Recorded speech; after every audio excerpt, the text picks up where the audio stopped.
তো হ্যালো বন্ধুরা, আমি গতকালকে চলে গেছিলাম আমার মামার বাড়ি থেকে আমি গেছিলাম ধলদিঘি।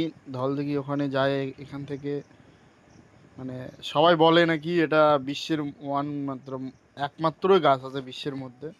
তো গাছটা কি কেউ আজ পর্যন্ত নাম বলতে পারে না। তো এখানে পঞ্চপাণ্ডবরা যখন 14 বছর বনবাস করার পরে এখানে নিদ্রা গেছিলো, তো ওদের অস্ত্রগুলো এই গাছের তলায় রেখেছিল। তো দেখো, এখানে সবার মনোকামনা পূরণ করার জন্য সবাই সবাদের নাম আশা পূরণ লিখে রাখছে। তো আমি জানি না তোমরা সবাই বিশ্বাস করবে কি না। তো আমি জায়গাটা সঠিক আমি লোকেশন দিতে পারছি না, কারণ আমি এখানে কোনো দিন মানে যাইনি। কিন্তু ধলদিঘির আশেপাশেই হবে, কারণ আমি ওখানে দিঘি দেখলাম।